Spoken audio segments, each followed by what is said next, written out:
Ce soir, on ne parle que de gens qui s'aiment. Ils s'aiment et pourtant tout les oppose, l'âge, le milieu social, le caractère, des choses qui, normalement, divisent les couples.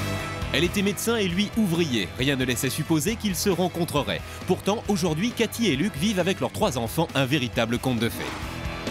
La raison d'État les oppose. Après 30 ans de passion cachée, le futur roi d'Angleterre aime toujours Camilla et ce n'est plus un secret. On parle même de mariage.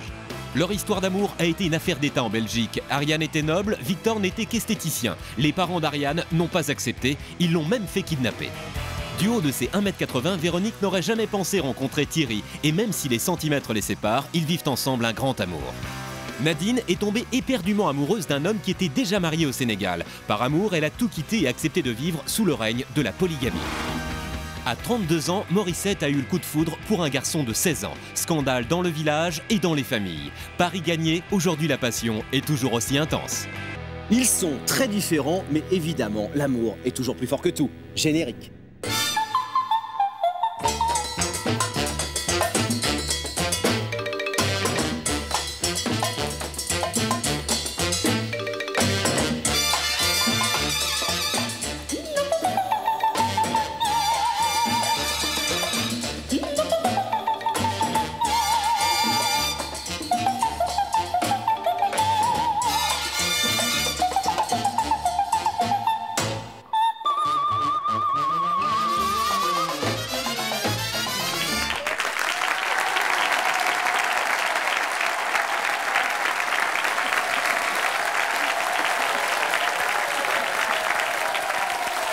Bonsoir.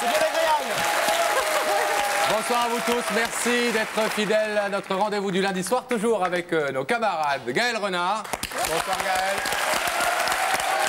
Billy. Bonsoir Billy. Et avec Maryse Vaillant, la psychologue attitrée de Y'a pas photo. Bonsoir Maryse. Bonsoir. Maryse, ce soir, on va particulièrement avoir besoin de votre sourire, bien sûr, mais de vos lumières, parce qu'on va parler de gens qui s'aiment, mais que tout oppose totalement. Moi, je croyais que normalement, le proverbe dit « qui se ressemble, s'assemble ». Alors, c'est pas vrai? Si, c'est vrai. Mais on dit aussi « les contraires s'attirent ». Ah. Voilà. Et je crois que dans les contraires... On va en voir des contraires ce soir. Oui, hein. oui, oui. Parce que la différence, c'est ça qui est extraordinaire. Si tu as quelque chose que je n'ai pas, ben je vais être peut-être attirée par ce que tu as. Et c'est ça. Qu'est-ce que j'ai que vous n'avez C'est pas? une déclaration, ça Maryse? En général, les hommes ont des choses que les femmes n'ont pas. Les femmes, Oui. voilà. Bon. Je confirme. Et puis, bah oui. Et puis, je crois que lorsqu'on construit un couple sur des différences, ça peut s'enrichir. Même quand c'est des grandes différences? Alors, avec les grandes différences, c'est difficile parce qu'il faut qu'il y ait des points communs, surtout au niveau de l'environnement social, surtout au niveau de l'environnement culturel. Mais les petites différences, ça peut faire de très grandes richesses.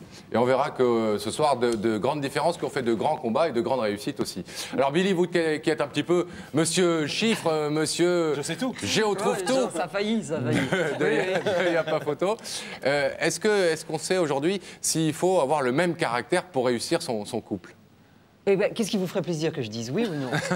La vérité. Oui, oui, effectivement. Apparemment, oui. Puisque 6 Français sur 10, ça fait quand même pas mal, eh bien, trouvent indispensable ou encore utile eh bien, d'avoir un caractère proche pour réussir sa vie de couple. C'est-à-dire d'avoir quand même, comme disait Maryse, des choses Il assez... vaut mieux se ressembler que de ne pas être pareil. Oui, quoi. 6 sur 10, ça fait quand même pas mal déjà. Le reste trouve que le caractère est sans importance, pas vraiment important. Ouais. En gros, ils se font, même au caractère, même si le copain est un peu chiant, ils se font à ce caractère. Voilà. Ouais.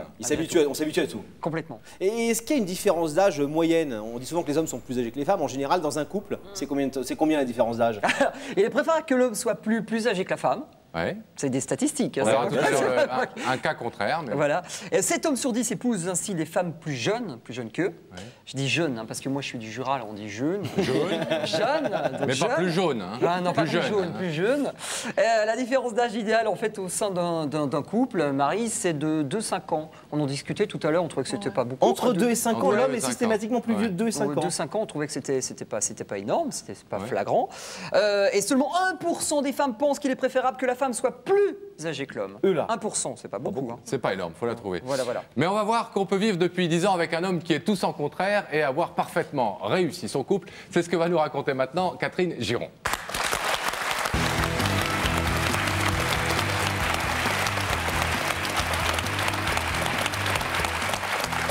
Bonsoir Catherine. Bonsoir. Bienvenue. Oui, merci. Vous êtes mariés depuis 8 ans Ouais, au presque. Beau Luc. Bientôt, oui. Et alors là, mais c'est le jour et la nuit. Ah oui. Le soleil et la lune.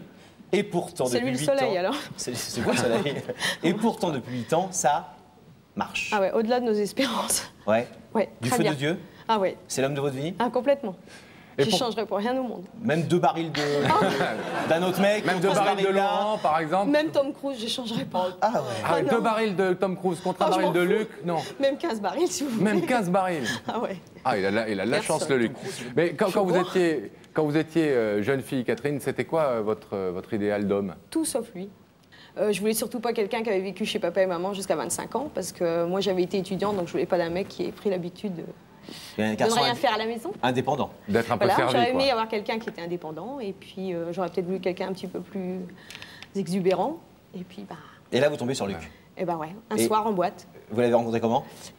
Ça faisait 1 heure, 2 heures que je dansais, et puis il y avait un bel homme assis à 2-3 mètres qui regardait.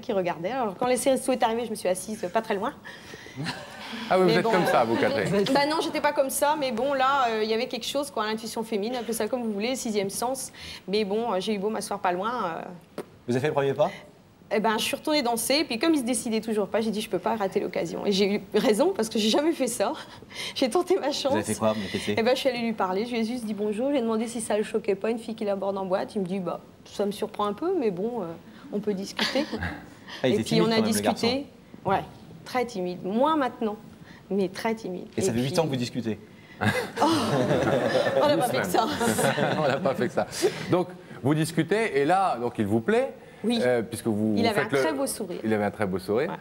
Il vous plaît et vous faites le premier pas, ce qui n'est pas dans vos habitudes. Mais Non. quand vous discutez, vous vous rendez compte qu'effectivement, au niveau études, etc., au niveau profession, au niveau milieu social, c'est pas pas ça. du tout ce que vous imaginiez. Surtout pas ça, parce que depuis que j'étais toute petite, j'avais toujours dit je ne voulais pas faire ma vie avec un homme qui était absent la semaine. Ah, Normal, Et- toutes les femmes diraient ça. Hein. Bah, je sais pas, il y en a qui s'en accommodent très bien, mais bon, moi, je voulais pas. Et puis, il m'annonce tout de suite qu'il avait un métier qui l'emmenait à Marseille une semaine, à Lyon une autre semaine, à Lille l'autre semaine. Donc déjà, ça casse un peu, quoi. Ouais. Mais bon, il avait tellement des beaux yeux, un joli sourire, je me suis dit, bon, bah, ça va, on verra bien. Hein. donc ça ne vous a pas du tout découragé. Bah, je me suis dit, bon, on verra, quoi. Mais bon, ce soir-là, je me disais pas, je vais faire ma vie, avoir 3 enfants avec lui, quoi. Donc, bon, bah, je me suis dit, on passera peut-être quelques temps ensemble, puis on verra bien. Mais c'était pas... Ça coinçait. Mais en fait, vous aviez beaucoup de différences. Vous commenciez déjà à avoir des points communs ou quand même il y a plein de trucs qui allaient vraiment pas. Vous étiez d'accord sur pas grand-chose, a Mais il priori. y avait beaucoup de choses qui n'allaient pas. Moi, je fumais comme un pompier. Lui, il faisait du foot, il faisait du ski, il faisait du squash. Moi, je courais 5 mètres et puis je crachais mes poumons. Et les occupations, les sorties. Eh ben, la télé, alors lui, il regardait le sport. Moi, je regardais Stephen King, X-Files. Enfin, à l'époque, il n'y avait pas X-Files, mais il y avait tous les films d'horreur. Vous pouvez pas donner des films de TF1, ça me ferait plaisir. Sauf que sur TF1, il n'y a pas de films d'horreur. J'y peux rien. Et alors pourtant, ça continue, l'histoire continue, effectivement, vous vous rendez compte que vous êtes vraiment attirés l'un par l'autre. Ouais. Pourtant, les milieux sociaux ne sont pas non plus les mêmes. Comment bah ça non. se passe au moment de la présentation aux familles? Bah, je crois qu'ils ont craqué tous les deux comme nous on a craqué. Je crois qu'ils nous ont élevés, donc peut-être qu'ils ont trouvé en nous quelque chose, je sais pas. Parce que c'est vrai que moi j'étais professeure libérale, j'étais pédicure, lui il était ouvrier, donc je pense plus par amour nous ont mis un petit peu en garde, mais c'est tout quoi. Hein. Bon, ils voyaient qu'on était tellement enthousiastes tous les deux. Moi 2 jours après l'avoir rencontré, j'ai appelé ma mère. Pourtant j'avais 27 ans et demi, j'avais eu quelques galères à tout point de vue. Je lui ai dit si j'épouse pas Luc, je serai vieille fille. Ah, Et c'était le mercredi, on s'est rencontrés le samedi carrément. soir. Et pourtant. 5-6 jours Il après, s'était vous fait étiez moitié déjà sûr. agresser par mon chien parce que moi j'avais un gros chien. La première fois qu'il a mis les pieds à la maison, il n'a jamais vécu avec un chien. Il s'est jeté, ma griotte s'est jetée sur lui, il lui a mis plein de poils partout. Votre Quand- griotte, c'est vos noms de Bah, c'est chien. un gros chien, elle fait 17 kilos, elle est pleine de poils. 17 Et puis- kilos, vous l'appelez griotte, vous. Bah ouais, pourquoi pas. Quand je l'ai appelée griotte, elle était toute petite, elle faisait que 2. Et il était couvert de poils parce que c'était la période où griotte perdait ses poils. Quand il est rentré chez lui, sa mère lui a dit mais d'où tu viens? Bah tu es ma copine. Ah oui, avec tous ses poils? Bah oui. Mais c'est le chien.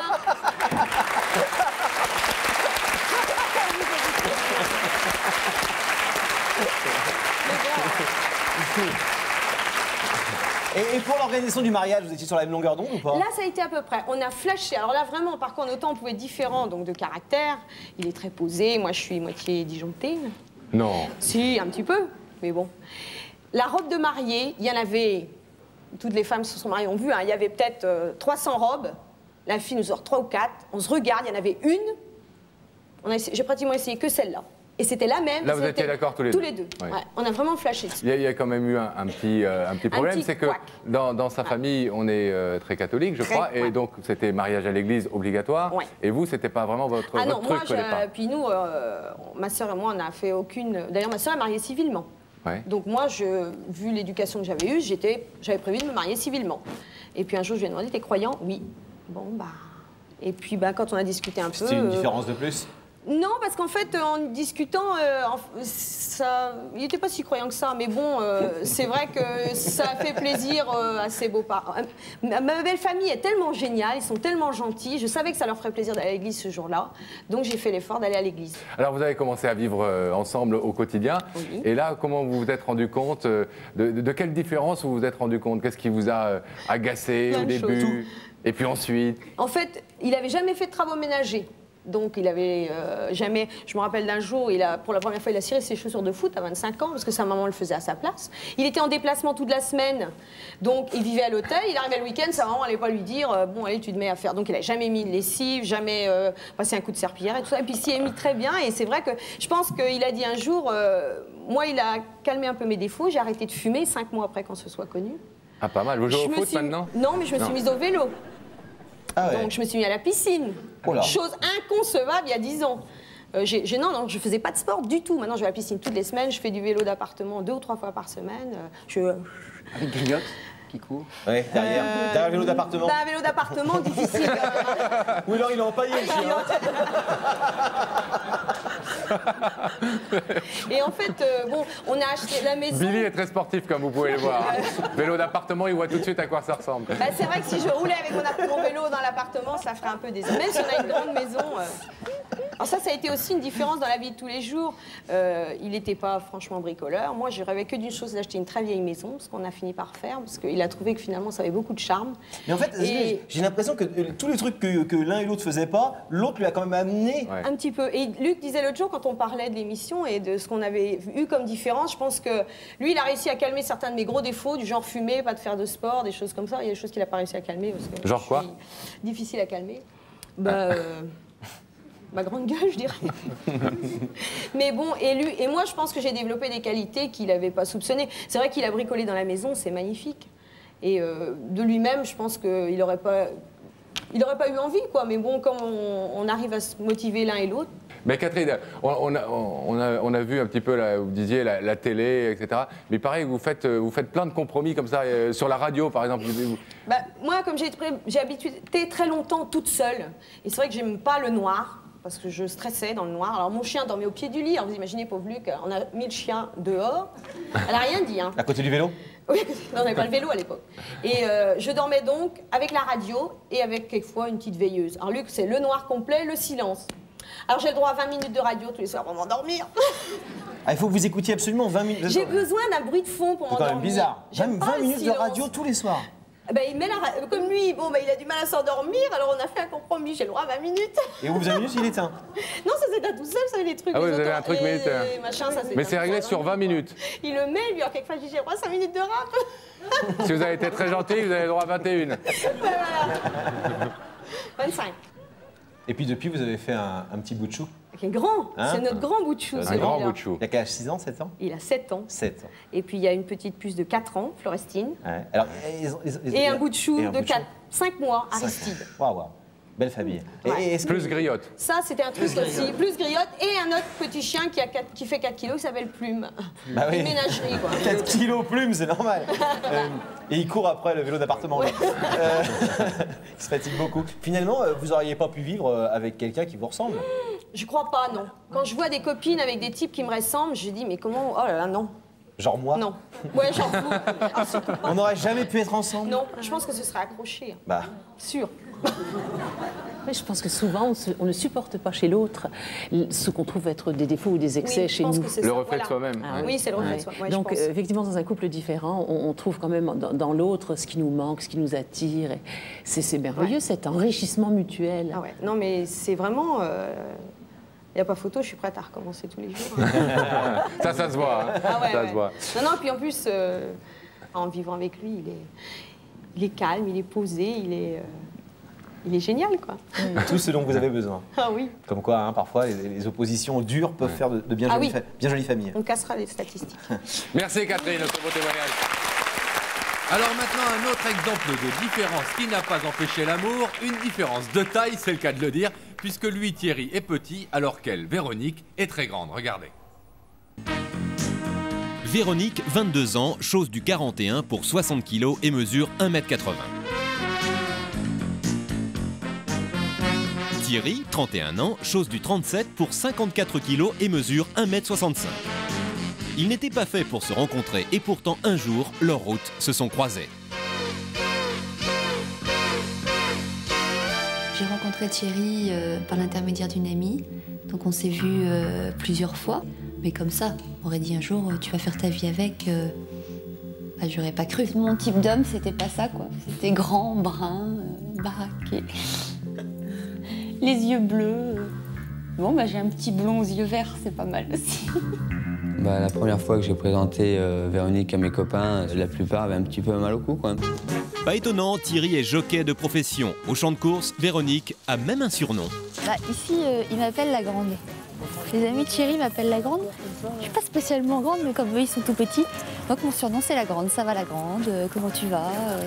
On l'appelle la grande parce que bon, elle est toujours un peu plus grande que nous. Il n'y a pas, comme on dit, il n'y a pas photo. Une femme qui a de l'allure qui a de l'allure et qui a de la taille, dire c'est joli, quoi. C'est agréable à regarder. Alors si c'est la vôtre en plus, bon, bah, c'est encore mieux. De temps en temps, on en balance une. Plus c'est grand, plus c'est con, quoi. Bon. Souvent les femmes, moi je me rappelle à l'époque où j'étais pas marié, me disaient t'es petit mais t'es mignon, hein. Voilà, donc c'est un avantage aussi. Évidemment, dans son travail, la taille de Thierry est un avantage, mais une fois à la maison se profilent quelques problèmes techniques. Revue de détail. Tout est bas ici, hein. Sauf peut-être là, ici. Quand on a des amis, quand on sert du champagne, bon, bah, je sais que c'est moi qui viens prendre les coupes parce que Thierry, il peut pas les attraper. Non, faut que Véronique elle vienne chercher les autres coupes. Non, je peux pas les prendre.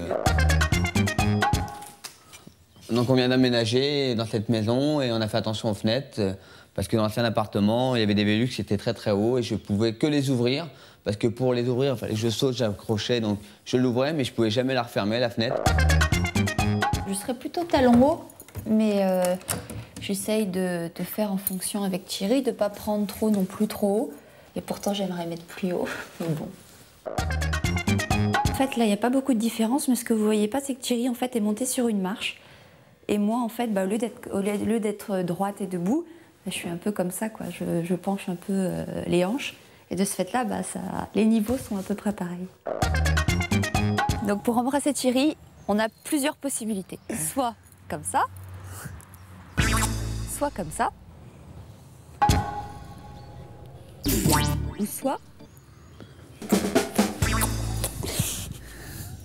Ou soit. Mais bon, on arrive toujours à se débrouiller. J'aime bien les grandes femmes, grandes jambes et ça a toujours été un petit peu mon fantasme. Quand on me dit qu'on n'était pas fait pour se rencontrer à cause de notre taille, bah c'est entièrement faux et heureusement que je l'ai rencontré. Et ça, c'est la femme parfaite. Je veux dire, c'est pour ça que je vous dis tout à l'heure, on se comprend. Véronique, c'est mon grand amour et je ne changerai rien au monde, Véronique. Malgré la taille, c'est pas grave. Bon, allez, bonne chance. Je suis fière de le voir exercer sa profession. En plus, il y met vraiment plein de cœur, plein de courage, parce qu'il faut vraiment de la volonté. À 150 mètres du poteau, Chicago Blues, que la corde est à la lutte, toujours avec Fran Henderson. Chicago Blues repousse jusqu'au bout l'attaque de Fran Henderson. Ben voilà, il a gagné. Donc Paris tenu. Petit par la taille, mais grand par le talent. Ça se résume comme ça. Comme quoi l'amour n'est pas une affaire de centimètres. Billy, on vient de voir des oppositions de physique ou de caractère. Autre question, est-ce qu'on se marie aujourd'hui, en l'an 2000, en France, est-ce qu'on se marie souvent en dehors de son milieu social d'origine? Ah, ça voulait dire que si on est ouvrier, on se marie avec un ouvrier. Par exemple, oui. Si on est... Eh bien, les couples sont très souvent effectivement issus du même milieu social. Milieu social. Par exemple, plus de la moitié des filles d'ouvriers restent en milieu ouvrier. Moins de 6% vivent avec un cadre. Et, Des filles d'ouvriers. Moins de 6% avec un cadre. Oui. Ah ouais, donc c'est pas beaucoup. Oui. Et ça reste de même pour les autres professions. Hein. C'est pas que là je vous ai cité un exemple, mais l'ouvrier ou le cadre, c'est vrai. Donc les gens restent quand même généralement dans le même milieu social. Complètement. Il vaut mieux être d'ailleurs du même milieu social, car par exemple un couple qui est formé d'une employée d'un agriculteur, ça c'est un exemple encore une fois, a 50 fois plus de risques de divorcer. Que s'ils sont tous les deux employés ou tous les deux agriculteurs. Si c'est quelqu'un qui travaille dans un bureau et qui subitement tombe amoureux d'un agriculteur, il y a 50 fois plus de chances... Faut aller ramasser les patates. Voilà. Non, moi je dois ranger le bureau. Mais non, faut ramasser les patates. Non, mais ça, ou un commerçant qui subitement va... Je sais pas, va se marier avec un pompier. Enfin, il y a 50 fois plus de chances. Là, c'est encore, c'est des tests quand on fait scientifiques. Quand on est même dans le même milieu, on divorce moins. On divorce moins. Ah ouais, c'est comme ça que ça se passe en France. Vous savez, on a pris tous les chiffres, on les a mélangés, on les a ressortis. Ça m'a pris tout le week-end, mais voilà. Merci. Merci, Lili. Merci pour cette précision.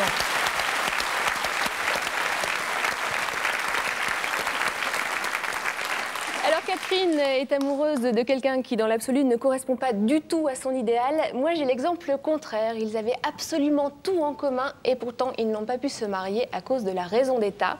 Il s'agit du prince Charles et de Camilla. Oui, bien sûr. Ouais.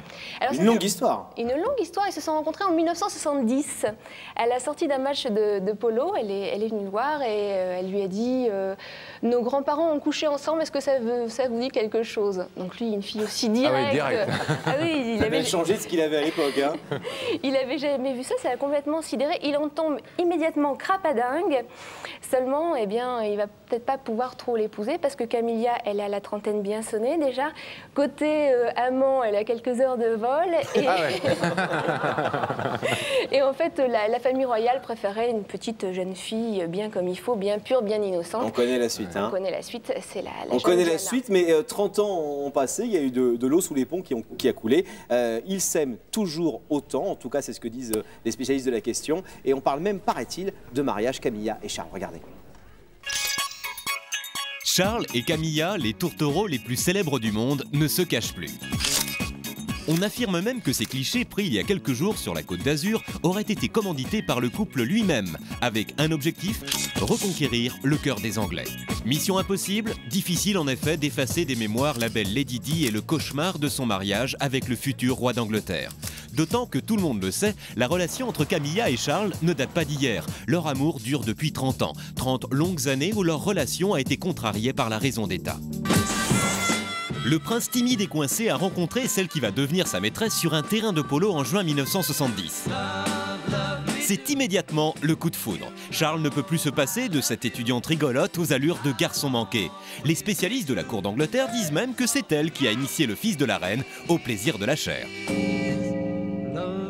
Charles veut l'épouser à tout prix. La reine refuse, Camilla n'est pas un parti acceptable. Le cœur brisé, il s'engage dans la marine pendant 5 ans. De son côté, Camilla se marie avec Andrew Parker Bowles, qui n'est autre que l'un des meilleurs amis de Charles. La reine exige que son fils se marie. Elle a trouvé pour lui l'épouse idéale, Diana Spencer, une jeune fille bien sous tout rapport que Charles ne connaît même pas.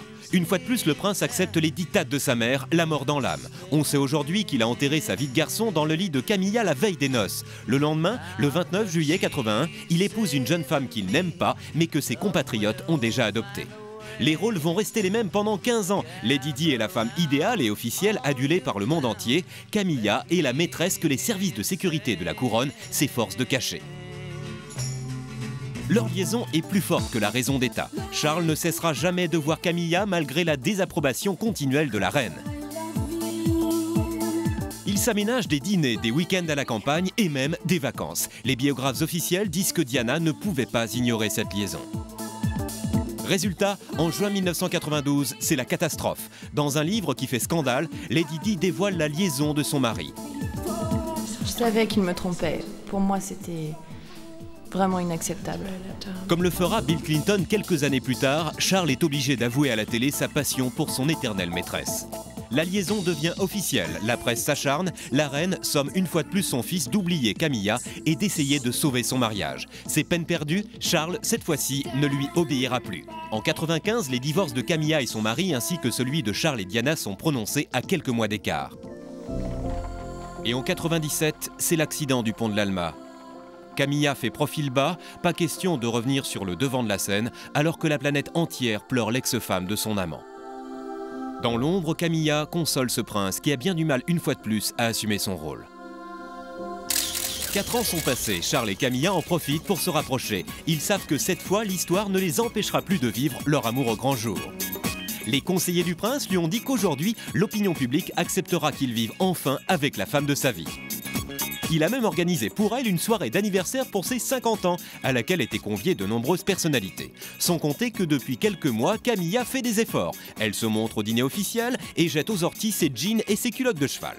Charles et Camilla vivent sous le même toit depuis 1 an. La reine a accepté de rencontrer Camilla en juin dernier. On parle même de mariage. Mais Elisabeth veille au grain, pas sûre qu'elle accepte que cet impossible amour connaisse une fin heureuse. Ce qui est sûr, c'est qu'en Angleterre, quand on est le futur roi, 30 ans d'amour ne pèsent pas lourd.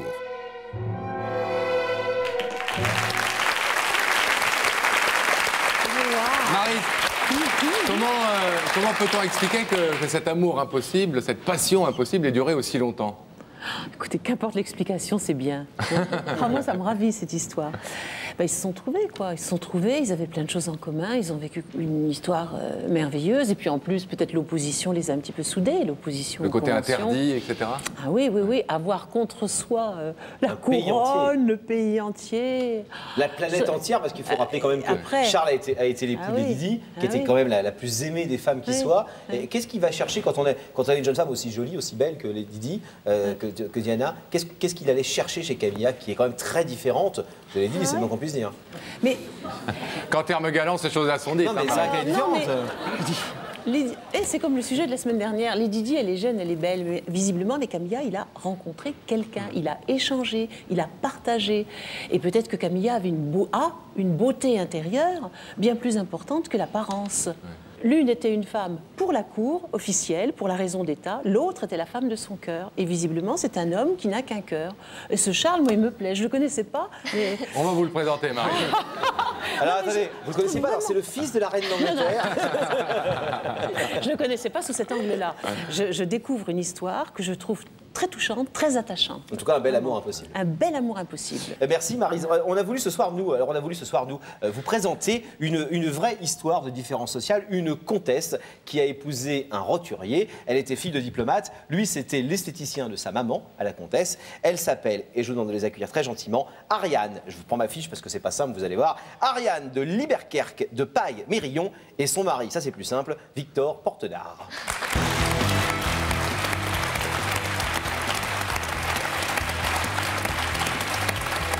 Bonsoir Ariane, bonsoir Victor.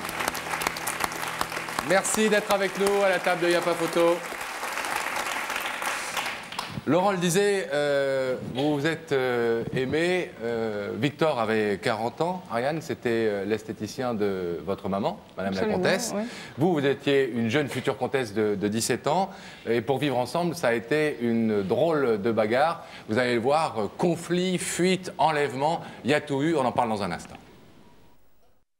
Y a pas photo, deuxième partie, merci d'être toujours aussi présent. On parle ce soir des gens qui s'opposent dans la vie et pourtant qui s'aiment d'un amour fou, toujours avec nos petits camarades. Et puis juste avant la publicité, nous avons reçu Victor Portenard et sa charmante épouse, la comtesse de Liederkerk de Paille-Mérillon.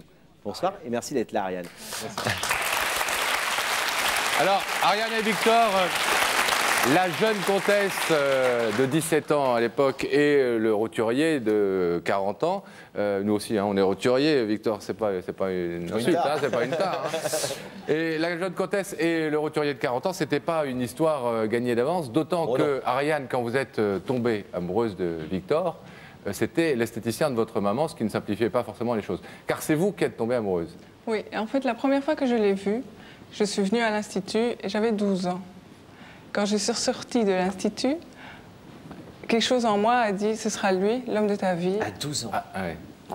Mais oui, à 12 ans. Bon, sur le moment même, ça m'a choquée, ça m'a heurtée. Mais j'ai pas prêté attention. Ma vie d'écolière a continué, ma vie avec les parents a continué. Mais néanmoins, vous avez continué à penser à lui. Vous saviez dès l'âge de 12 ans que c'était lui. Dès le premier regard, oui. Cette passion est née. pensais pas faire ma vie avec lui, mais chaque fois que maman allait se faire soigner chez lui, mon cœur battait à 200 à l'heure. 200 à l'heure. J'aimerais qu'une femme dise ça de moi. Mais vous fréquentiez, Ariane, la haute aristocratie belge, j'imagine, les belles familles, etc. Ouais. Donc, a priori, votre milieu vous poussait à ce que vous épousiez un vicomte, un comte, un marquis, Absolument, je ne sais pas. j'étais inscrite à des cours de danse, Un homme d'affaires, tout ce qui était dans la lignée pour mes parents. Quelqu'un de votre milieu. Absolument. On vous préparait à ça? Absolument. On vous le faisait comprendre, on vous le disait? Non, non, ça non. C'était dans la lignée, point. Ouais. On disait pas tu devras épouser un comte, un comtesse. On te faisait fréquenter une école où il y avait des comtesses ou des gens de bonne famille, de la haute bourgeoisie. Mais on ne disait pas tu devrais épouser un tel et un tel. Ouais, ça ne se disait même pas, en fait, c'était une évidence que vous vous marieriez avec quelqu'un de ce milieu-là. Absolument. Et alors, à 17 ans, vous vous retrouvez en vacances en famille. Victor est là parce qu'effectivement, il est devenu un ami de la famille. Tout à fait, oui. Et là, vous faites un truc incroyable. Et là, ça a été le flash, j'ai sauté dessus. Clairement dit. Je vais pas être plus. Madame la comtesse, s'il vous plaît. Madame la comtesse ou mademoiselle la comtesse, vous vous étiez lâché. Oui, non, ça peut pas être plus clair. Ben non. La pulsion est venue de vous. C'était une envie brutale ou c'est quelque chose que vous aviez réfléchi? Non, une envie brutale. Bah, sauter dessus. Oui, mais tu peux réfléchir, le fait de sauter dessus. Te dire, la prochaine fois que je me retrouve toute seule avec lui... Les sentiments étaient plus forts. En fait, moi, je me suis retrouvé dans cette propriété là-bas parce que le père était tombé malade cette année-là. Et comme j'étais un ami de la famille, la mère m'a demandé gentiment si je voulais aller garder les enfants dans la propriété familiale. Non, non. Mais vous n'aviez aucune arrière-pensée. Ah non, mais moi, en plus, j'étais pas libre. Ouais. Je vivais avec quelqu'un avec qui j'étais très heureux, avec qui j'étais très bien. Et je suis arrivé là-bas avec ma voiture de sport. Avec ma fille que j'avais eue d'un premier mariage. Qui avait quasiment l'âge d'Ariane. Ouais. En vous disant, ça va lui faire passer des bonnes vacances, ça va être sympa, etc., c'est ça? On y était invités, donc. Bien sûr. C'était un endroit idyllique, c'était en Algarve. Et je suis arrivé. En Algarve? Oui, en Algarve. Portugal. Et je suis arrivé là-bas. Poum! Quoi? Oui, je t'ai pas forcé quand même. Hein? Non, mais bon, elle est belle. J'ai quand même été tenté, j'avoue. Mais directement, je lui ai dit, si on sort ensemble, on se marie. Directement. Ah oui. Parce que moi, quand je l'ai vue là-bas, alors que je la connaissais d'avant, puisqu'elle venait... Bon, je la voyais pas souvent, elle venait épisodiquement chez moi, manger, moi j'allais chez ses parents. Moi, vraiment, quand je suis arrivé là-bas, j'ai eu un flash. J'ai dit, ça, c'est la femme de mes futurs enfants. La maman de vos futurs enfants. Ouais. Et vous n'imaginiez pas à l'époque que ça allait faire un tel drame? Mais non, parce que vous avez quand même senti que vous faisiez un truc totalement interdit? Non, pas du tout. Moi, un petit peu, mais elle, pas du tout. Mais moi aussi, très peu, parce qu'en fait, j'étais tellement aimé par ses parents. En fait, on parlait beaucoup de moi chez eux. En fait, on s'est imaginé naïvement. En fait, j'avais quelque part perdu un petit peu la raison, comme tout homme amoureux ou comme toute femme amoureuse. On pensait que ça allait se faire, quoi. Qu'ils allaient vraiment accepter à 100%. Ouais, roturier, marié, des gosses, 40 ans. J'étais divorcé. Non, là, je ne fais pas d'importance. Hein. Là, vraiment, parce que dans ces milieux-là, non, le problème, il n'était pas là. Mais tu m'as quand même posé la question, qu'est-ce que va dire ta mère? Oui. Et vous, Ariane, justement, quand vous avez embrassé Victor, vous ne vous êtes pas dit, ça y est, ça va faire un souk abominable? Mais non, c'était l'ami de la famille. Oui, mais enfin, on ne saute pas sur tous les amis de la famille, quand même, quand on est comtesse. Non, d'accord, mais quand on parle à la maison de quelqu'un avec tant d'éloges, pourquoi ce serait mal? Et le fait qu'il soit, justement, divorcé, qu'il ait une fille de votre âge, là non plus, vous n'êtes pas dit que ça allait poser des problèmes? Même qu'il était avec quelqu'un, pas du tout. Allez. Oui, bah oui. Mais non, c'était lui, pas un autre, point. Voilà, j'ai mis le grappin dessus, et puis bon. Je voulais savoir quand même ce qui s'est passé quand Ariane a annoncé ça à ses parents. Petit à petit, je l'ai annoncé à ma mère, qui a mis un refus catégorique. Ouais. Et à l'époque... Et quand vous dites petit à petit, ça veut dire quoi? Vous avez commencé à dire... Je vais aller voir Victor Portana, je vais aller le voir, je vais lui dire bonjour. Et puis bon, une mère sent les choses. Hein? Une mère a du pif. et bon, elle a senti qu'on était ensemble, quoi. Mais les parents ont été tellement opposés à cet amour, à cette passion, qu'ils ont tout tenté, Ariane, pour vous empêcher de vous voir. 2 ans après, ils m'ont carrément enlevé. Ils vous ont enlevé, les parents? Oui, en fait, ils ont fait appel à un avocat pour avoir de l'aide, au juge de la jeunesse en Belgique, pour avoir de l'aide. Ce qu'ils ont réussi, ils m'ont enlevé avec des flics dans l'école où j'étais. Alors qu'elle était majeure. Hein. Alors que à l'époque, Ils j'étais vous ont devenue... enlevé. J'avais 19 ans, donc Comment c'est j'étais passé majeure. concrètement comme dans un James Bond? Oui, la police Ah, judiciaire était dans l'école, avec de la police judiciaire à l'extérieur de l'école, et on l'a embarqué au palais de justice, et là, de force dans un avion. Et c'est-à-dire que vos parents, qui étaient donc dans le milieu qu'on sait, avaient reçu des appuis au ministère, Absolument. au niveau du gouvernement. Vous avez été enlevé pour aller où alors? D'abord 15 jours à Majorque chez un oncle, un frère de mon père. Au Baléares? Voilà, ce serait beau le soleil, mais enfin bon, c'est pas ça. Il n'était pas là? Il n'était pas là. Et puis après, j'ai été envoyée au Chili, je refuse. Au Chili? Oui, parce que ma mère, en fait, est de fille des diplomates chiliens. Ouais. Et bon, De plus en plus loin, quoi. il y a toute une famille là-bas qui habite là. Qui était prête à vous réceptionner? Absolument. Et vous y êtes allé ou pas? Je suis allée 3 mois et demi. Ah ouais. Et comment vous avez fait pour revenir vers Victor à un moment donné? Bon, petit à petit, là-bas, j'étais chez ma grand-mère. Et petit à petit, elle se rendait compte que notre histoire était sérieuse, que lui voulait de moi et moi de lui. Et elle se rendait bien compte que mes parents prenaient plus de responsabilités vis-à-vis de moi. Elle m'avait lâché là et puis basta. Quoi. Et finalement, elle vous a laissé partir? Elle m'a laissé partir et lui est venu me chercher à Madrid. Et quand vous avez retrouvé Victor, donc malgré la réflexion, c'était pas 7 ans de réflexion, mais 3 mois et demi, vous avez quand même 4 mois, vous vous êtes dit, c'est quand même lui et je vais l'épouser. Absolument. Alors comment ça s'est passé la demande en mariage avec le père? Mais il m'avait, puisque c'est un homme très courtois et ça s'est passé très dignement. Monsieur le comte? Monsieur le comte. Et en fait, j'ai discuté avec lui et il m'a dit que c'était une chose impossible, c'était impossible que je marie sa fille. Alors, il ne voulait pas avouer que c'est parce que j'étais pas noble. Alors, il me disait, mais vous comprenez, nous n'avons pas la même culture. Et il revenait toujours avec le mot culture. Alors, comme on se fréquentait quand même depuis des années, il me disait, il y a par exemple la musique. Mais je dis, vous m'avez offert combien de disques, donc vous savez qu'on a les mêmes goûts. Bien joué, Victor. Tous les coups, il s'en sortait pas. Alors, à un moment donné, je lui ai dit, écoutez, je crois que vous frôlez le snobisme. J'ai dit frôler parce qu'en fait, un noble ne peut pas être snob puisqu'il est. Oui, noble. Oui, snob, c'est sans noblesse. Ah bah oui. Oui, bien sûr. Alors, je lui ai dit, je crois que vous frôlez le snobisme et que vous n'osez pas avouer que c'est parce que je ne suis pas noble. Alors il m'a dit, oh non, nous fréquentons toutes sortes de gens, comme toi, enfin, son cinéma. Et en fait, ça s'est terminé. Il m'a tendu un piège. Il m'a dit... Quel est ce piège, Victor? Je vous propose de ne plus revoir Ariane pendant 1 an. Et là-dessus, je dis, ça, c'est un piège. Alors je lui dis, et si j'étais d'accord, vous accepterez après? Il m'a dit non. Ah bah oui. Alors... Il fait des pièges, mais c'est pas un gros malin non plus. Il est assez clair. Et malgré ça, malgré ce refus, vous avez néanmoins décidé de persister, de vous marier? Oui, absolument. Et la famille est venue au mariage? La famille est venue, il y a à la mairie, ma mère, le frère de mon père et son épouse, une grande tante, mon frère et ma soeur. Pas votre père? Non, mon père, quelque part, a refusé. Il n'a pas voulu me le dire. Il m'a dit qu'il était en conférence, mais il n'a pas osé me dire qu'il ne voulait pas venir. En conférence, le jour du mariage de sa fille? Oui. C'était un jour de semaine. Bon. Vous avez souffert de ça, le fait que cette passion vous ait éloigné de la famille? Une fille ou un fils veut toujours la reconnaissance de ses parents. Ouais. Alors quelque part, ça reste toujours quelque part là, c'est clair. Mais la vie continue. Moi, je suis heureuse avec lui. On a fait 2 enfants. La vie continue. C'était il y a 13 ans, ça, hein? En fait, ça s'est passé il y a 10 ans qu'on est mariés. Oui. On vit ensemble depuis 1988, ça fait 12 ans. Quelle relation vous avez aujourd'hui avec votre famille, Ariane? Je vois régulièrement, entre guillemets, ma mère quand elle n'est pas partie, ou moi, bon, ayant un institut à Paris, je suis à Paris tous les 15 jours, et elle vient voir les enfants. Et j'accepte qu'elle voie les enfants parce qu'eux sont les seuls grands-parents qui leur restent. Lui, il n'a plus ses enfants, ses parents.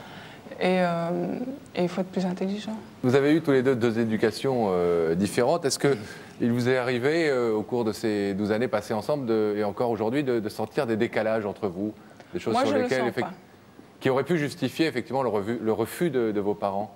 Moi, sincèrement, je ne le sens pas. Mais c'est vrai que peut-être ayant resté dans ce milieu-là, j'aurais peut-être pas travaillé, j'aurais peut-être pas fait le ménage comme tout le monde, ou des choses comme ça, des petites choses anodines.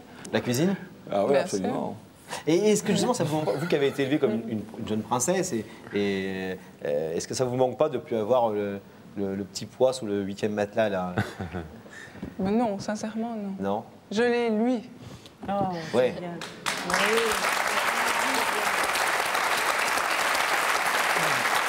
Bravo. Aucun regret, donc. Même pour vos enfants? Parce que souvent, ce qu'on ne regrette pas pour soi, on peut le regretter pour ses enfants. Mais ils voient quelque chose de le plus beau devant eux. Et là, si vos parents, par exemple, Ariane, voient ce soir l'émission, il n'y a pas photo? Ils vous appelleront pas demain en vous disant allez, on calme le jeu, on a entendu, on a compris, on va oublier. En fait, la situation s'aggrave avec les parents d'année en année. Je suis de plus en plus méprisé. Alors, je ne suis plus invité que, comme Lady dit, hein, on en parlait tout à l'heure, c'est une chose vécue. D'ailleurs, ma grand-mère m'a insulté, ma belle-mère, ma belle-mère m'a dit un jour, mais vous vous prenez pour Lady Di. Elle m'a dit. Ah ouais. Moi, je lui ai répondu, et vous pour la reine d'Angleterre. Bien joué, Portelin. Bien répondu, Chevalier. Mais, honnêtement, vraiment, moi, qui vis ça en permanence, je vous jure que les rapports sont exactement les mêmes. Par rapport à ce que cette fille a vécu, pas accepté. Moi, la même chose. Quand je vais à un dîner officiel, c'est-à-dire un mariage de son frère ou un baptême, je suis méprisé. Personne ne me parle, personne ne me regarde. Même des cousines que j'ai connues, avec qui j'étais en vacances avant, on ne m'adresse pas la parole. Rien, pas Vous êtes le paria de la famille. Je suis à table, j'ai plus qu'à pianoter la table. Pour moi, essayer, parce que je le prends bien, parce que quand même, ça ne vous touche plus aujourd'hui? Non, ça m'a jamais touché. Mais, et vous trouvez ça bête, non, je trouve ça dommage. Dommage pour elle. Moi, j'ai toujours dit à sa mère, parce que j'ai quand même discuté beaucoup avec sa mère, on ne vous demande pas de m'aimer, on vous demande de m'accepter par respect pour votre fille. Pas plus. C'est tout. Merci d'être venu. Merci.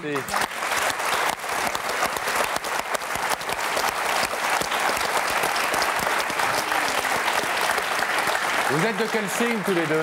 Vous êtes de quel signe astrologique, Ariane? Poisson. Et vous, Victor? Vierge, ascendant, Balance. Parce que parmi les différences, Gaël et Billy, il y a aussi des gens qui croient aux différences, aux assemblages par rapport à l'astrologie. On va parler de l'influence de l'astrologie sur les histoires d'amour. Bien sûr. Est-ce que vous vous rappelez de Gunther Sachs? Ah bah oui, bien sûr. C'était un des maris de Brigitte Bardot. Milliardaire allemand. Voilà, il est milliardaire, il a énormément d'argent. Qu'est-ce qu'il en fait? Il crée un institut de recherche. Et dans cet institut, des chercheurs très sérieux se sont penchés sur l'influence du signe du zodiaque sur les histoires d'amour. Et alors, c'est tout simple, ils ont simplement fait des statistiques. Et en faisant ces statistiques, il est apparu qu'il y avait des combinaisons qui revenaient régulièrement. Entre les signes. Complètement. Exemple? Alors, par exemple, si vous êtes... Je vais prendre au hasard, hein, vous êtes bélier. Pour une femme? Pour une femme. Si vous êtes bélier, eh bien, il y a énormément de chances que vous tombiez, que vous entendiez bien avec un cancer. Ah ouais. Et ça, c'est des statistiques. Femme bélier va avec cancer. Ça marche bien. Oui, les taureaux avec les verseaux. Ça va vous faire plaisir, ça. Je le note et je m'en félicite. Voilà, vous êtes verseau, Pascal, c'est ça? Oui, tout à fait. Donc vous êtes aussi, Billy. Les gémeaux. Alors, femmes gémeaux. Femmes gémeaux, si les femmes gémeaux vont avec les taureaux. D'accord. En premier lieu, c'est là où ça marche le mieux. C'est là où ça marche le mieux. C'est là où statistiquement les couples marchent bien. Alors après, dans les statistiques, il y a des gens qui ont plusieurs signes qui vont bien aussi. Hein. Mais par exemple... C'est le premier choix, ça, non? Ouais, ça c'est le premier choix. Les cancers avec les béliers, les lions. Il y en a les lions là? Les femmes lions. Les femmes lions. Des lionnes. Ah bah il y a Catherine qui est une femme lion. Ah bah Catherine, avec les taureaux. Ah non. Il n'est pas taureau? Bah non, évidemment qu'il n'est pas taureau, Luc. Comment voulez-vous qu'il soit forcément, taureau? parce que justement, tout à l'heure, on a dit voilà, qu'ils ne se ressemblaient pas. Donc là, effectivement. Les balances avec les poissons. Gaël, vous êtes Scorpion. Je dis vous parce que... Scorpion? Ah, vous allez avec les versos. Qui est Verseau? Je le note aussi. Hein. Scorpion, taureau, mais dites donc, Scorpion. Pascal, c'est pas possible. On est très demandés, nous, les versos, Billy. Il vous les faut toutes, c'est pas possible. Non, pas du tout. C'est vous qui Les dites. Sagittaires. C'est statistique. Les Sagittaires, ça c'est plutôt bien. Les Capricornes. Femme Capricorne. Oui, femme Capricorne avec des messieurs Capricornes. Ah oui. Ouais. J'ai pas demandé à Maryse, vous êtes? C'est tout faux, vos statistiques. Non, c'est pas faux. Non, c'est des statistiques, En plus, monsieur, il a dépensé quand même beaucoup d'argent pour faire ces statistiques. C'est Gunther Sachs, rappelons-le, qui a fait ça. Oui, ça fait des années, Je crois qu'il y a un bouquin qui sort en France sur cette théorie, chez Michel Lafon, l'éditeur. Il a mis beaucoup d'argent, il a mis mis toute son énergie. Ça fait des années qu'il fait ça pour ces statistiques très sérieuses. Même si Maryse est sceptique, les Verseaux avec les Lions, je termine, les Poissons avec les Sagittaires, et alors il n'y a pas de vierge. Bah non, parce que moi je suis vierge, il n'y a aucune femme qui va... Non, moi aussi je suis vierge. C'est ça le problème. Vous êtes sans doute le second choix. Hein? Merci. Merci Billy. Merci pour cette précision. Alors, On va changer complètement d'air. Hein. On va continuer à parler d'amour impossible, mais changer complètement d'air. Depuis le début de l'émission, on a vu des couples qui s'aimaient malgré leurs différences de caractère, malgré leurs différences sociales. On va voir maintenant qu'il existe aussi des différences qui ne sont pas forcément faciles à assumer. C'est l'histoire de Morissette. Morissette, elle a divorcé à 31 ans pour épouser un jeune homme qui avait 16 ans, 15 ans de moins qu'elle. Alors pas facile évidemment, et pourtant aujourd'hui, c'est le bonheur. Regardez. Le fait qu'elle soit plus âgée que moi, ça me gêne absolument pas. Ça me culpabilise simplement de me dire qu'elle, ça risque de la rendre malheureuse. J'ai peur parfois, effectivement, de ne plus lui plaire. Hein. On en parle tous les deux et il a toujours un clin d'œil. Il me dit, mais moi, t'es la femme de ma vie. Ça ne changera jamais. Et pourtant, au début, tout n'était pas si simple. L'histoire de Marc et Morissette est exemplaire. Dans un petit village de l'Oise, Morissette a 32 ans. Elle est mariée et maman de 2 enfants. Et puis un jour, son regard croise celui du fils de sa voisine. Il s'appelle Marc et il n'a que 16 ans. C'est le coup de foudre. Leur amour est si fort qu'ils ne peuvent pas le cacher longtemps. Scandale. Morissette explique tout à son mari et à sa famille. Elle divorce, doit affronter les ragots, mais elle tient bon. Marc est l'homme de sa vie. Peu de temps plus tard, un bébé naît de leur amour, Romain. Aujourd'hui, 15 ans ont passé. Marc et Morissette forment un couple heureux et uni. La différence d'âge ne les a pas séparés, mais plutôt rapprochés. Même si le pari n'était pas gagné d'avance, surtout bien sûr avec leurs parents.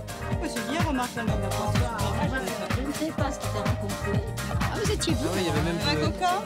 Vous étiez bien. Hein. Quand j'ai appris que ma fille fréquentait quelqu'un de beaucoup plus jeune qu'elle, je l'ai pris très mal.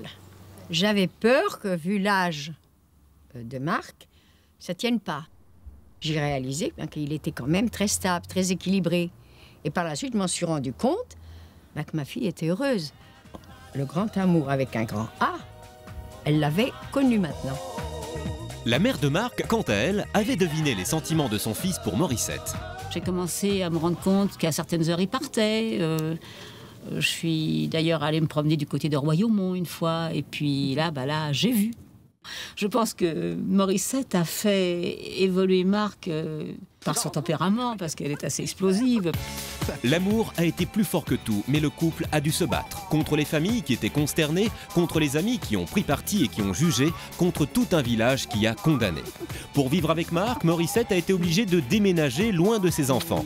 Sa force, elle l'a trouvée dans les bras de ce jeune homme de 16 ans. Mon amour. Quand j'ai connu Morissette, j'avais 16 ans, on était dans la même association. J'essayais de multiplier les raisons de la voir. Ça a toujours été une histoire très sérieuse. J'ai eu la chance de tomber sur la femme de ma vie du premier coup.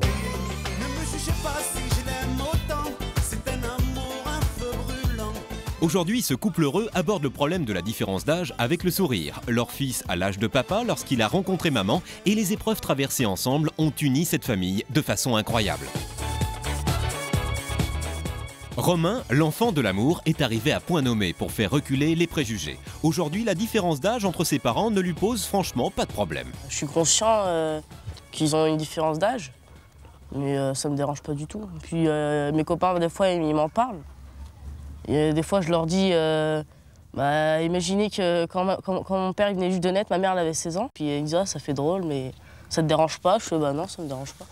Quand on voit mes parents marcher dans la rue ou à la plage en vacances, la différence d'âge, les gens ils la voient peut-être, mais moi je la vois pas, parce que c'est mes parents. 16 ans d'écart, mais les mêmes préoccupations, les mêmes envies et les mêmes copains. Marc et Morissette s'aiment tout simplement et leurs familles sont aujourd'hui réconciliées. Certains proches leur ont tourné le dos, mais les vrais amis comme Marie-Claude sont toujours présents. On ne l'a jamais jugé. Jamais, c'était son problème, c'était leur problème, mais c'était pas le nôtre. On voit pas la différence. Marc a vieilli, elle a rajeuni. La conclusion de tout ça, c'est l'amour. Ça, c'est une amie. Hein. Merci de nous rejoindre, Morissette.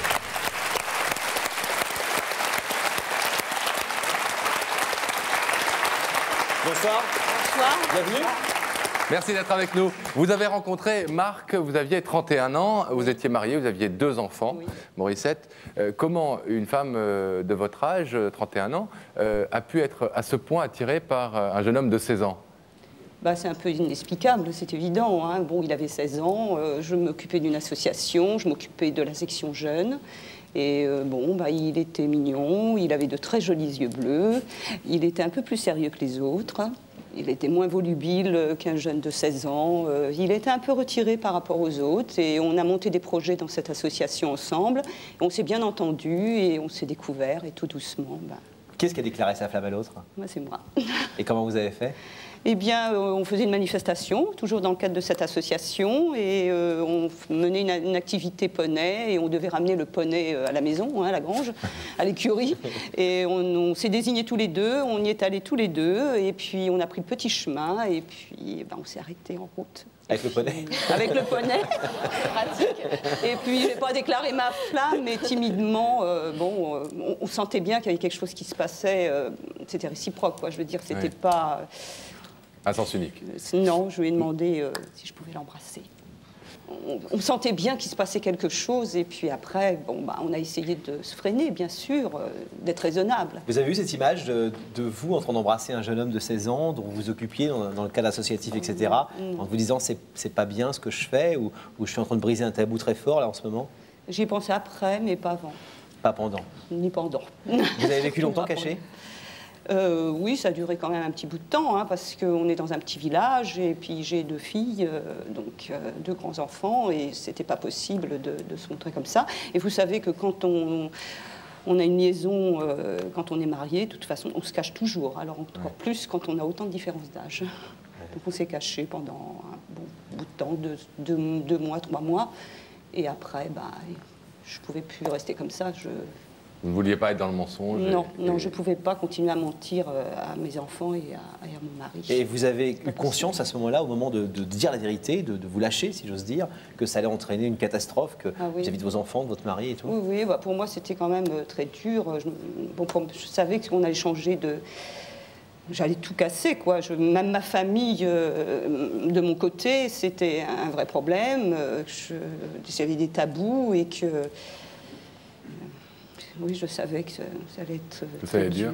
Mais néanmoins, vous ne pouviez pas faire autrement. Non, non, parce qu'on était fait pour l'un pour l'autre. Il n'y avait pas de doute, d'ailleurs, ça continue. Comment l'ont-elles vécu, justement, vos 2 filles? Pas trop bien, parce que, évidemment... Elle avait quel âge? Corinne avait 13 ans et demi, donc ils avaient très peu de différence, à peu près 3 ans de différence, et Christelle avait 6 ans. Et votre fille aînée, alors? Sur le coup, ça l'a saisi, vous pensez bien. Et puis en plus, ils sont dans le même village, ils allaient à l'école ensemble, c'était des copains, des adolescents, donc ils se connaissaient bien. Oui, ça a saisi tout le monde. Et maintenant, le regard des autres, des étrangers, entre guillemets, c'est une autre affaire. Et j'avoue, je m'en fous complètement. Je m'en foutais. Vous vous en foutez, mais est-ce que vous comprenez quand même que des gens puissent être choqués par le fait qu'une femme d'âge pas du tout. plus Je mûr... comprends pas du tout. Ça, vous ne comprenez pas? Non, moi je comprends non. Non, parce que regardez, les hommes, ils ont bien le droit d'avoir des femmes plus jeunes. Et pourquoi une femme n'a-t-elle pas... Bon, c'est des exceptions, bien sûr, mais quand 2 êtres s'aiment d'un coup comme ça, on partage plein de choses, on a plein de points communs et plein d'oppositions aussi également, et puis qu'on sent bien qu'on est fait pour vivre ensemble, je ne vois pas pourquoi une femme n'a pas le droit de vivre avec un homme plus jeune, même 20 ans plus jeune. Moi, ça ne me choque pas. Ce qui me choque, c'est encore qu'aujourd'hui, il y ait des gens qui jugent une femme plus jeune quand elle est avec une femme plus vieille quand elle est avec un homme plus jeune. Je trouve ça indécent. Et vous avez mis combien de temps en fait à retrouver une vie normale, sereine tous les deux par rapport à ce fameux regard des autres?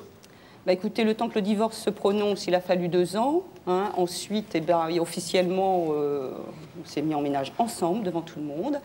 Et après, 2 ans après, on s'est mariés. Bien sûr, les amis d'hier n'ont plus été les mêmes, c'est évident. Tant mieux. C'était pas grave, ça veut dire qu'ils m'aimaient pas trop. Puis, je leur rends bien. Vous êtes restés dans le même village? Ah non, on est parti, il a fallu partir. Oui, non, parce que c'est un petit village de 4000 habitants. Alors ça devenait insupportable. J'étais connue quand même au niveau de l'associatif, donc il fallait s'en aller. Donc nous sommes partis, et parce que j'avais trouvé un travail en plus en province, et il fallait que je gagne de l'argent pour demander la garde de mes enfants, vu que je n'avais pas de profession à l'époque, donc il fallait absolument que je puisse gagner votre vie. Gagner ma vie pour avoir la garde de mes enfants, parce que je me suis battue pour avoir la garde. Depuis, vous avez un grand garçon, j'allais dire un petit garçon, mais il a 14 ans, donc c'est plus un petit garçon, qui a aujourd'hui l'âge d'ailleurs de presque... Il a 14 ans et demi. 14 ans et demi, presque votre mari quand vous l'avez rencontré. Est-ce que pendant ces années, depuis maintenant, vous êtes ensemble depuis très longtemps, vous êtes un vrai couple, construit, etc., avec une vraie famille, est-ce que vous avez quand même souffert un petit peu, parfois, non pas de la différence d'âge, mais du fait que vous aviez un homme très très jeune à la maison, qui commençait dans la vie, qui commençait des choses, etc. Je vais vous dire, je lui ai rendu service. Parce que, oui, il a 16 ans, vous savez, on n'a pas de projet. D'un coup, il avait un projet en tête. Hein, c'est de vouloir me donner la vie douce, une maison, avoir une famille, un travail, qu'on se marie, qu'on soit reconnu. Et bien, on a réussi tout ça parce que lui, il est mûr, quoi. Il était mûr, il est toujours mûr, il bricole. Quand il bricolait pas, il n'avait pas de père, donc personne ne lui a appris à bricoler. Donc on a acheté un pavillon, il s'est mis à bricoler. Je me retrouve entre Catherine, avec Catherine. Vous les faites toutes bricoler, hein? Ah ouais, il faut, hein, dites donc. On va pas les laisser sans rien faire. Et puis, moi, je lui ai apporté autre chose, peut-être. On a l'impression que vous êtes une femme forte. Et qui est le plus fort des deux? Est-ce que lui aussi, il a dû être très très fort pour, à 16 ans, assumer toute cette charge-là? On est forts ensemble. Ah oui, on est deux lions. Ah, alors venez voir. Ah oui, deux lions. Vous pouvez le marquer, ma belle-mère, c'est une lionne. Lion. Mon fils est taureau. Ça marche, Maryse. Les lions. Non, normalement, d'après les statistiques, il aurait dû être taureau. Oui, mais c'est mon fils qui est taureau. Ah, j'étais pas loin. J'étais pas loin. Non, c'est à deux, c'est une histoire qui se fait à deux. Un vrai combat, quoi. Oui. Ah oui. Ça fait une quinzaine d'années que vous vivez cet amour et ce bonheur. Est-ce que la différence d'âge, c'est quelque chose auquel vous pensez et même que vous vivez ou au contraire, c'est quelque chose que vous oubliez totalement? Non. Je l'oublie complètement. Je ne sais pas si lui, il l'oublie aussi. Mais non, ça, on n'y pense jamais. Jamais. On a... Même nos amis, on a des amis qui sont très mélangés. Moi, j'ai 51 ans, lui, il en a 35. Donc, j'ai des amis qui ont à peu près dans les 45-50 ans. Lui, il a des amis qui ont à peu près dans les 30 ans, 28 ans. Tout ça, ça fait un cocktail. On fête nos 15 ans de mariage au mois d'octobre. On fait une grosse fiesta. Et nous sommes tous invités. Et ça fait 19 ans qu'on se connaît. 19 ans que vous connaissez. Ah oui, en 81. Morissette, on a fait la semaine dernière une émission sur la beauté à tout prix, où on a vu des personnes qui, justement, des femmes, qui refusaient de vieillir. Est-ce que ça, c'est un problème que vous éprouvez vis-à-vis de Marc? Oui, alors on en parle de ça, hein. On en parle. Il y a des fois, je dis, ouais, après je vais être vieille, tu vas voir, j'ai les fesses qui vont tomber en gouttes d'eau, je vais avoir les bajoux. Mais il me dit, ma chérie, il n'y a pas de problème, je t'empaille, je te mets au-dessus de la cheminée. Tu seras belle éternellement. Il est chasseur. Non, mais enfin, il y a...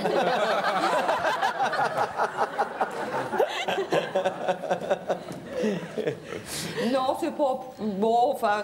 oui, je me maquille, je fais attention à ce que je mets, je me teins les cheveux parce que je suis poivre et sel. Puis bon, il regarde hein, quand même. Puis lui, il blanchit un peu, alors il est content, il me dit, tu vois, j'arrive à te rattraper. Oui, mais enfin, après, les filles, elles commencent à les regarder, les hommes qui ont les tempes... Non, t'as 35 ans, c'est un tournant, il faut que je fasse attention.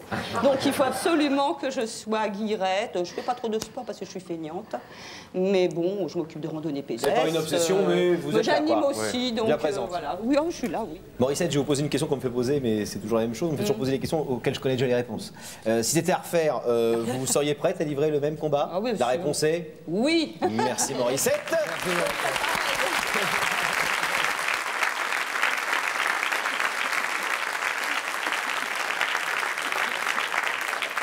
Maryse, est-ce que ça peut durer, un couple dans lequel l'homme est beaucoup plus jeune que la femme? Écoutez, paradoxalement, moi je dirais oui. Bien sûr que ça peut durer. D'abord parce que je pense que les contraires peuvent se nourrir et s'enrichir. Je pense qu'une femme plus âgée peut être très rassurante. Non seulement elle peut initier un homme à la vie, au plaisir, à la découverte du monde. Et en plus, elle peut le protéger et lui peut la stimuler. Je crois réellement que contrairement au modèle en cours, c'est une différence d'âge tout à fait positive et qui peut apporter beaucoup aux jeunes couples, aux couples. Mais c'est pas facile parce qu'il faut avoir le regard des autres sur soi et c'est jamais simple, quoi. Non, c'est vrai que chaque fois qu'on est hors de la norme, c'est un combat. Mais je crois qu'on peut reconnaître qu'il y a des combats qui valent le coup. Et puis, on peut être hors de la norme et vivre heureux, quelque chose d'épanoui, d'enrichissant. On le voit bien depuis ce soir. Ah oui. Alors, c'est le moment de recevoir dans Y a pas photo quelqu'un qui, précisément, a dû lutter contre ses principes les plus élémentaires par amour. Elle a, en effet, accepté de vivre avec un homme qui était déjà marié, un homme polygame. Merci de recevoir Nadine.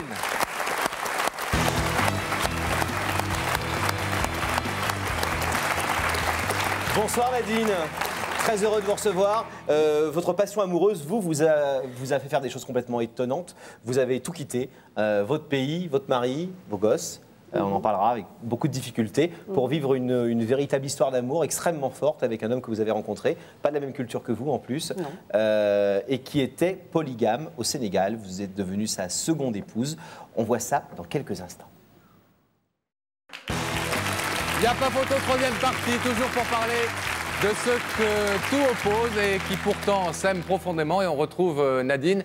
Nadine qui a tout quitté il y a 4 ans, mari, pays, enfant, pour aller rejoindre l'homme qu'elle aimait, un homme qui était déjà marié. Ouais, en fait, vous êtes partie, Nadine, au Sénégal, en vacances, tout bêtement. Enfin, tout bêtement, non, c'est très bien, le Sénégal, c'est très beau. Il y a 4 ans.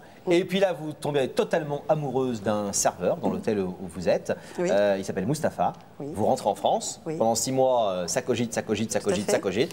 Et puis vous vous dites, c'est pas possible, je ne peux pas vivre sans cet homme. Donc vous annoncez ça à mari, famille, catastrophe, vous encore. Et vous repartez au Sénégal. Et là, question qu'on peut vous poser, est-ce que vous saviez que Mustapha était déjà engagé avec une jeune femme de 20 ans et qu'il allait se marier? Oui, je savais qu'il avait une promise. Et là, bon, les événements là-bas se sont déroulés que sa promise était, il fallait l'épouser. Et puis en plus, c'était une vraie promise pour le coup. Oui. Et puis bon, il fallait que je choisisse. C'est-à-dire, Nadine, tu fais quoi? Tu pars? Tu l'abandonnes? T'arrêtes? Ou tu continues? Puis bon, c'était comme ça. L'amour est plus fort que tout. Et puis j'ai dit bon, allez hop. Mais il paraît que c'est au départ le père de Mustapha qui vous a proposé ça, de devenir vraiment officiellement sa deuxième femme et puis de faire ce partage. C'est pas Mustapha lui-même donc. C'est-à-dire que moi au départ j'ai voulu absolument freiner ça. Parce que je savais que ça allait être très difficile. Puis bon, j'étais déjà jalouse. Donc j'ai été voir le père et puis j'ai demandé. J'ai expliqué que bon, c'était pas possible, ça, nanana. Et le père a réfléchi, parce qu'en Afrique, c'est ça où je trouve ça formidable, c'est qu'il y a une écoute terrible, quoi. C'est-à-dire que le père est là, il écoute, souvent avec les oncles, enfin, réunion de famille. Genre conseil? Tout à fait. C'est tout à fait ça. Souvent, ils sont baissés comme ça, ils écoutent très très fort, ils analysent le problème. Puis après, bon, on part, on va dans un autre endroit, et puis ils parlent, ils réfléchissent, tout ça. Puis après, bon, je sais pas combien de temps, je m'en souviens plus, 1 heure, ils appellent Mustapha. Mustapha, bon, arrive. Il parle avec son fils, je voyais de loin, il parle avec son fils, tête baissée. Il revient. Je regarde, je dis alors, il veut pas. Parce que moi, je voulais pas je voulais me marier avec lui, mais je voulais pas qu'il fasse une famille sénégalaise. Et ça, son père a dit, tu peux garder Nadine, pas de problème. Deuxième femme, pas de problème. Mais tu dois faire une famille sénégalaise. Obligé. Et puis bon, alors là, coup d'assommoir, quoi. On sait que les Africains, en plus, sont très solidaires entre eux, etc., en famille. Et puis bon, c'est leur culture. C'est la coutume locale de prendre plusieurs femmes, 2 ou plus. Bon, en plus, c'était un musulman, donc ils ont droit à 4 femmes. Mais ils ne le font pas. Ouais. Souvent, la première femme, c'est souvent la femme, comment je pourrais dire, qui n'a pas été choisie, qui a souvent été choisie par les parents, c'est ça qui est dramatique, quoi. Et ils rencontrent une deuxième femme qu'ils aiment vraiment, quoi. Vous avez vécu cette situation combien de temps? Au Sénégal, 1 an. Et vous n'avez pas été jalouse pendant cette année entière à vivre vraiment comme ça, en trio, si j'ose dire? Très. Le problème, c'est ça, c'est quand on est polygame, bon, on doit faire normalement 4 jours, 2 jours, 4 jours. C'est-à-dire 2 jours chez l'autre, 2 jours chez l'autre, 4 jours, 4 jours. 2 jours chez l'une, 4 jours chez l'autre? Non, c'est les mêmes jours, quoi. Ouais. C'est-à-dire que la première femme a 2 jours, la deuxième femme a 2 jours. Ou 4 jours, Les 4 jours. Oui, souvent, ça, c'est les parents qui décident ça. Et là, Et ça, excusez-moi, et il y a un jour où il est un peu tranquille. Excusez-moi, je me suis...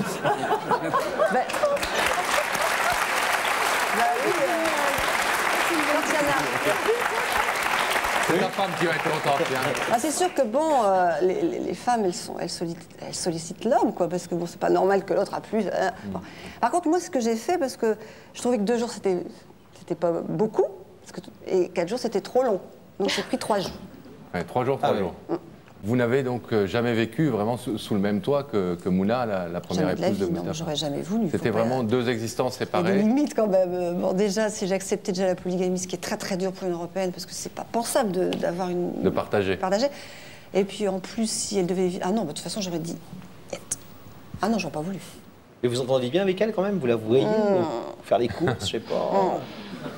En ville? Non. C'est vrai que... Bah, elle est jalouse aussi, c'est normal, elle doit partager. Elles ont mal aussi, ce sont des femmes aussi comme c'est une femme comme moi. Et lui, comment vivait-il ça, effectivement, Pas très ce bien. partage des jours? Pas très bien, parce que bon, moi, j'étais pas facile. Bah, elle non plus. Donc, c'est dur, hein.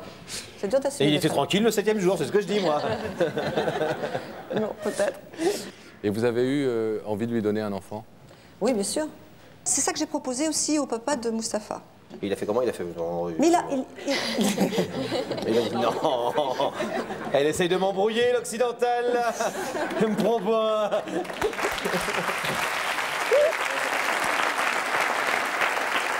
Ben oui. J'ai baratiné, quoi, un petit peu. J'ai baratiné, quoi. J'ai expliqué mon état d'âme. J'ai dit, bon, je veux bien, mais... C'est pas facile, enfin, plein de trucs. Mais lui, non. Ah, et j'aurais pu faire un enfant après. Mais là, il fallait qu'il... Non, c'était cette famille sénégalaise. C'est comme ça. Vous avez rompu au bout d'un an à cause de problèmes perso? Oui, puis je ne supportais plus la polygamie. Il y avait ça, déjà, aussi. Et puis bon... Et vous êtes rentré en France? La brousse, puis mes enfants, séparation de mes enfants. Bon, c'était pareil. Ici, il me manquait. Là-bas? Et là-bas, c'est mes enfants. Parce que bon, une maman, c'est une maman. Hein. Et là-bas, bon, bah, mes filles me manquaient horriblement. Comment s'est passé le retour en France? Vous avez continué à avoir des nouvelles de Mustapha? Retour en France a été très, très difficile parce que je suis revenue, j'avais plus rien. Donc j'ai habité chez mes parents pendant 3 mois et puis après j'ai trouvé du travail très facilement. On se sent seul hein, quand on a fait un choix et qu'on revient, entre guillemets la queue entre les jambes en disant je me suis planté. Non mais je me suis... Quand on revient comme ça, quand on revient comme ça et qu'on se dit, je suis obligé d'avouer à tout le monde que je me suis planté. Je me suis planté. Et c'est pas facile à assumer. Mais quoi. je me suis Tous les gens qui disent, je te l'avais dit, je te l'avais dit, je te l'avais dit. Oui, mais ça, je m'en fichais un peu. Bon, c'est toujours difficile, mais je me suis jamais culpabilisée. Des nouvelles de Mustapha? Oui, bien sûr que j'en ai. Mais le problème, c'est que Mustapha, j'avais dit à Mustapha, bon, je repars, je refais une vie professionnelle, parce que c'est le plus important. Bon, je me trouve un petit appart, tout ça. Et puis après, tu reviens. Mais... En France? Non. Je voulais qu'il revienne en France. Ah oui. Ah oui. Avec sa femme et tout le monde? Ah non. Ah non. Mais il n'aurait jamais accepté. Ah bah, il y avait des conditions, il fallait qu'il divorce. Et puis, c'est très difficile de divorcer en Afrique. Mais donc vous l'avez pas vraiment quitté, en fait. Je l'ai quitté sans... Non, je ne suis pas partie en le quittant. J'ai pas rompu. Ouais. Mais c'est lui qui a fait n'importe quoi quand je suis partie. Et de ce fait-là, après, j'ai rompu. Les hommes, vous savez, il ne faut jamais les laisser tout seuls. Oui, puis après, il a repris sa vie.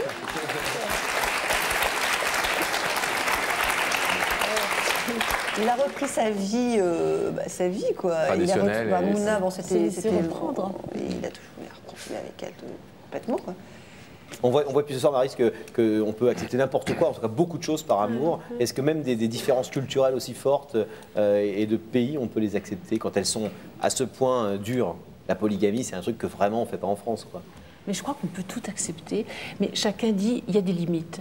Ouais, et pour vous, la limite, c'est la polygamie. Pour quelqu'un d'autre, la limite, ce sera la différence d'âge. Pour quelqu'un d'autre, la limite, ce sera la religion ou ce sera de sortir de la caste pour les nobles.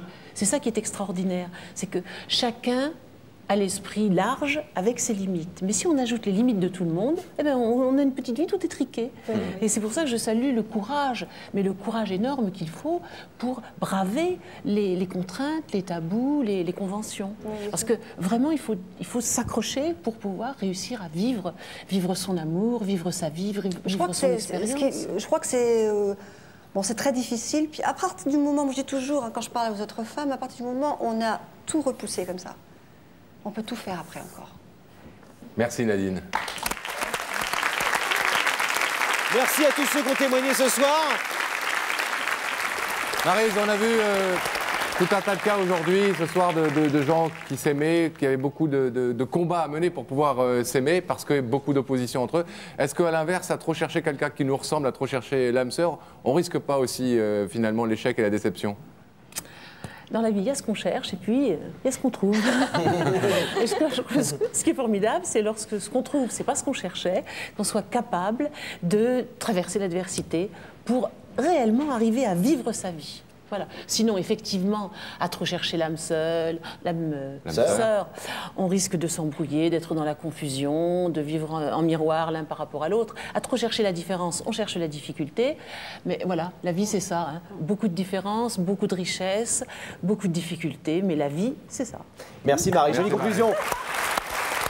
Merci d'avoir été nos invités, mesdames. Continuez votre combat. Merci Maryse, merci Gaëlle, merci Lily. On se retrouve, Pascal, dans très peu de temps. Dans 15 jours. Dans 15 jours pour un nouveau Y a pas photo. Bonne soirée sur TF1. On vous embrasse.